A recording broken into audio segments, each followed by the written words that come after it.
months have rearranged more than alliances. They have changed who gets to speak for states and who gets to decide when words end and force begins. Across the Gulf and beyond, a quiet shift inside power structures has become plainly visible. Military actors with political reach are moving from the shadows into the center of decision-making, and the instruments they command, fast attack craft missiles, mines, and choke points at sea, are now being used not just as tools of war, but as levers of policy. At the heart of this change sits an organization that has long straddled the line between state and parallel state, the Islamic Revolutionary Guard Corps.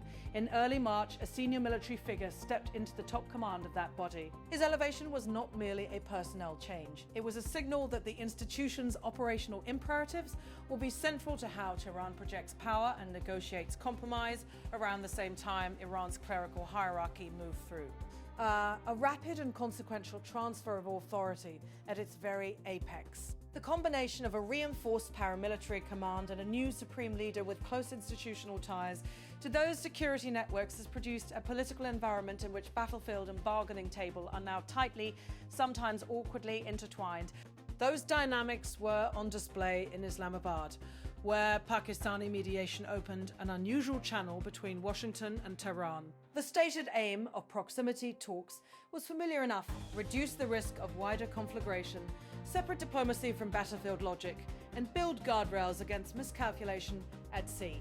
But the delegations that arrived in the Pakistani capital did not look like the team's negotiators or diplomats had expected. Military leaders accompanied, some accounts say guided, Iran's diplomatic representatives. In effect, commanders who control the levers of coercion sat at or immediately beside the negotiating table.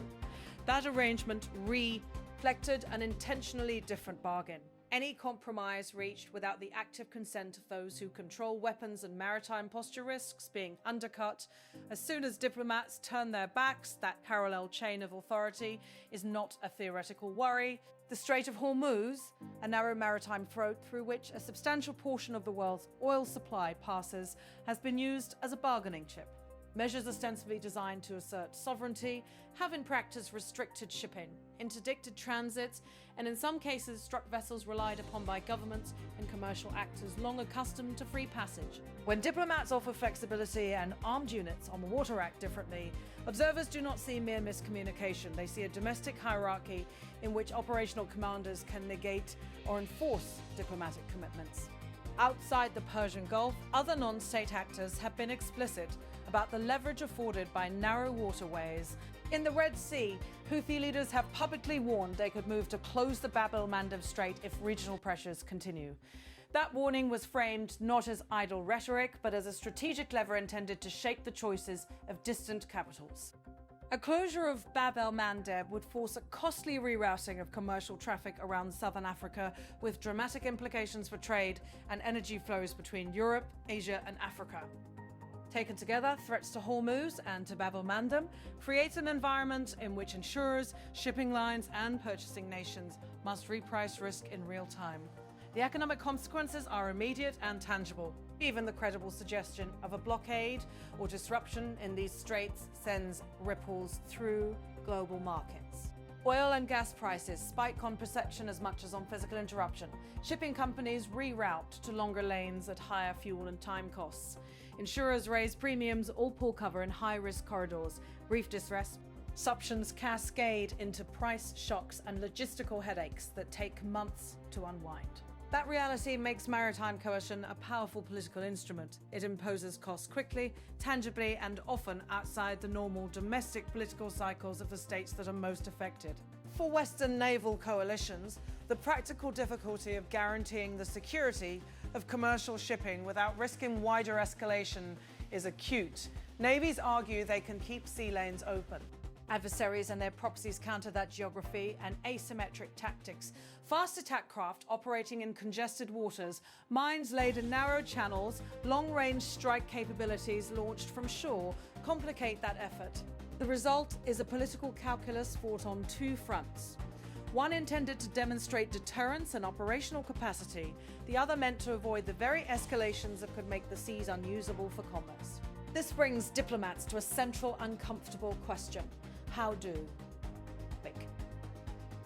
You negotiate when the entity across the table does not fully control its own instruments of coercion. When the ministry whose signature you seek may lack the authority to stop those who patrol and mine and interdict, the bargaining table risks becoming a theatre of ambiguous commitments. A deal signed by ministers can be reversed by a commander who controls the ships and missiles. That is the core puzzle facing mediators and foreign ministries in the region. The practical answer, increasingly voiced by experienced officials and analysts, is a multi-track approach. Maintain channels with civilian negotiators and preserve space for diplomacy, while simultaneously creating clear lines of communication aimed at reducing the chance of miscalculation at sea. Press for verifiable, enforceable measures that bind operational actors. Not just promises on paper, but mechanisms that make behavior observable, attributable, and costly to violate, demonstrate capacity and willingness to keep lanes owed. Pen while also offering bargains that reduce incentives to weaponize maritime trade. The aim is not to seek a single silver bullet treaty, but to build overlapping habits and institutions. Some legal, some operational, that make coercion less attractive and miscalculation less likely. That effort requires uncomfortable trade-offs. Parties that believe control of waterways confers strategic advantage must accept limits on freedom of action at sea. International coalitions must reciprocate with credible guarantees, visible deployments, rapid response logistics, insurance backstops, and crucially clarity about when and how they will act to keep commerce moving without provoking a wider war. Without such reciprocal assurances, low-level coercion punctuated by occasional escalations will remain the default, costly for everyone in the region and far beyond. Political rhetoric at senior levels has hardened in ways that underscore these dilemmas. In public statements, senior figures have dismissed Western intentions and framed American diplomacy as unreliable. One speaker articulated a view that has resonated inside Iran's security community, saying in part, Americans are truly untrustworthy and unreliable in their dealings. He added, "It is the Americans themselves who are in fact causing us to witness these very kinds of behaviors." Speaking further, he argued that America lacks the power to blockade Iran and described certain foreign actions as nothing short of an act of piracy. Clear maritime aggression. He concluded, "This is nothing short of an act of piracy, but clear maritime aggression, and naturally it has already received this decisive response, and it will certainly continue to receive it, perhaps even more than that." Those words do not exist in a vacuum. They sit beside operational choices, restrictions on shipping, aggressive interdiction, and attacks on vessels. And they sit inside a broader structural change at the top of Iran's political O. Rather, in early March, the country moved through a rapid transfer of the clerical authority that sits above all others.